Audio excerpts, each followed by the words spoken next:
बीड जिल्ह्यातील सरपंच संतोष देशमुख यांची हत्या राज्यभरात गाजत असताना पुन्हा एकदा ठाणे जिल्ह्यातील शहापूर तालुक्यामध्ये माजी सरपंच यांच्यावरती जीवघेणा हल्ला झालेला आहे।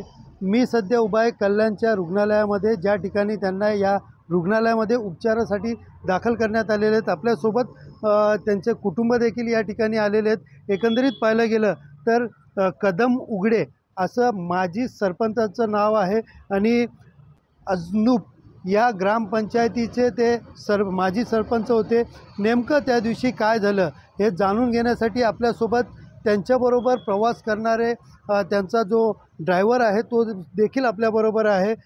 काय सांगशील तू, कुठनं निघालेले तुम्ही दोघं, कुठे आलेले आणि कुठे नेमका हा जीवघेणा हल्ला झाला आणि किती लोकांनी केला? आम्ही घरातून जेव्हा निघालो ना तेव्हा आमच्या मागे 2 गाड्या मोटरसायकली याच्या मागे पुढे येत होत्या। तर त्याच्यावर आम्ही शिरोलच्या मागे तिथं आलो। तर साईडला जी रेड कलरची गाडी होती ती आम्ही जसं जवळ गेलो ती आमच्या मधोमध आली, रस्त्याच्या मधोमध आडवी टाकली त्याने। जशी आडवी टाकली त्याने मग सगळे ते पोरं जेवढे 5-6 जण होते ते सगळे गाडीतून उतरले दांडका घेऊन। मग आम्हाला मारायला म्हणजे दांडका घेऊन आमच्या मागे लागले ते। मग आम्ही रिवर्सला गाडी घेऊन मागे पळत होतो तर गाडी खड्ड्यात गेली। त्याच्यामुळे आम्हाला काही जास्त पळता नाही आलं। गाडीतून निघता मग आम्हाला पकडलं, मग आम्हाला मारण्यास चालू केलं त्याने।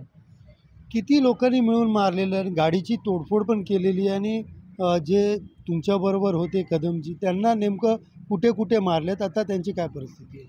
त्यांना हातापारला लय मारलेलं आहे दांडकाने। ते 5-6 लोक जास्त होते।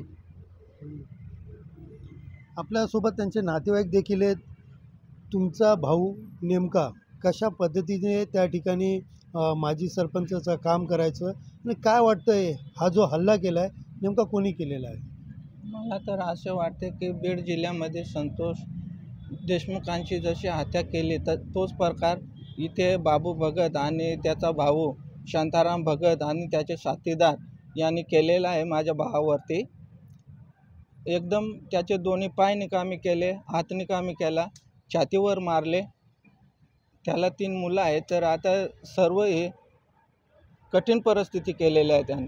तर त्याला जास्तीत जास्त मोका म्हणून अशी काहीतरी शिक्षा झाली पाहिजे ही आमची नातेवाईकांची विनंती आहे सरकारला। तुम्ही या प्रकरणामध्ये पोलीस स्थानकामध्ये गुन्हा दाखल केला आहे का? कोण आहे हा बाबू?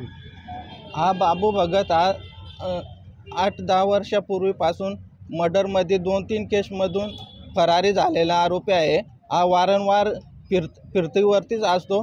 त्याचे घरचे कुटुंब त्याच्या गावामध्ये असतो, पण तो फरार म्हणून दाखवतो आणि गावात येऊन तो दहशत माजवतो। तर त्याने हा प्रकार पूर्णपणे संगनमत करून माझ्या भावावरती हल्ला केलेला आहे। नेमकं काय हल्ला करायचं कारण काय? तुमच्या भावाचा विवाद होता, कशामुळे हा हल्ला केला? हल्ला करण्याचे कारण म्हणजे आय विटनेस आहे मर्डर केसमध्ये भरत धापटे याच्या मर्डर केसमध्ये माझा भाऊ आय विटनेस होता, म्हणून तो वारंवार तगादा लावला होता त्याने का तू माझ्या जो आय विटनेस आहे तो काढून घे आणि माझ्या केस मागे घे, म्हणून तो हे करत होता, वारंवार बोलत होता तो। त्याचे आईवडील भाऊ शांताराम भगत हे घरी येऊन सुद्धा सांगत होते असे केले नाही तर मग मी बघून घेईल, काही पण करेल मी, माझ्याकडे सगळी पॉवर आहे असे बोलत होता।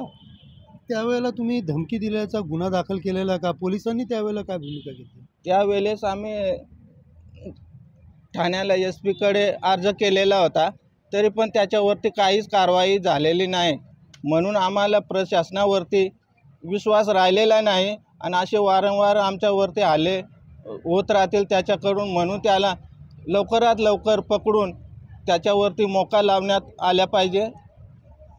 तुम्ही पण त्यांचे नातेवाईक आहेत, काय वाटतं ज्या पद्धतीने बीडमध्ये झालेलं आहे, पूर्ण जिल्हा पेटलेला आहे, या ठिकाणी सरपंच एक माजी सरपंच आहे त्यांच्यावरती झालेलं, काय नेमकं तुम्हाला सुरक्षा कायदा पोलीस व्यवस्थेवर काय वाटतं की काय व्हायला पाहिजे? पोलीस लोकांनी तरी हे लक्षात घेतलं पाहिजे की वारंवार या ग्रामीण भागात असे हल्ले होऊ नये, तरी त्यांना ताबडतोब कठोराच्या कठोर शिक्षा द्यावी, एवढीच आमची नम्र विनंती आहे। एकंदरीत पाहायला गेलं तर बीडमध्ये जो प्रकार झाला त्यानंतर पुन्हा जिल्ह्यामध्ये पासून राज्यामध्ये त्या गोष्टीचा निषेध व्यक्त केला जातो. मात्र पुन्हा एकदा शहापूरमध्ये ही घटना घडली आहे आणि वारंवार तक्रार देऊन पोलीस लक्ष देत नाही आणि त्याचबरोबर एक हत्येचा आरोपी कुठेतरी त्याच्या आरोपीचा त्या केसमध्ये आयविटनेस असलेल्या जे प्रथम साक्षीदार आहे आणि त्या साक्षीदाराला आपली साक्ष पाठी घेण्यासाठी त्याच्यावरती जीव घेणं हल्ला होत असेल ही सगळ्यात मोठी बाब आहे आणि नागरिकाकडनं त्याचबरोबर नातेवाईकाकडनं त्या आरोपीला लवकरात लवकर अटक होऊन कठोर शिक्षा व्हावी अशी मागणी या ठिकाणी त्यांचे नातेवाईक करत असताना दिसून येत आहे. Camera person Dinesh जाधवसह Sunil Jadhav, TV9 Marathi, कल्याण.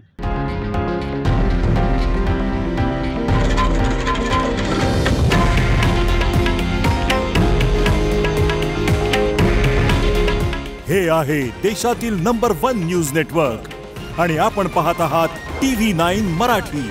काळजी तुमची, हित महाराष्ट्राचं.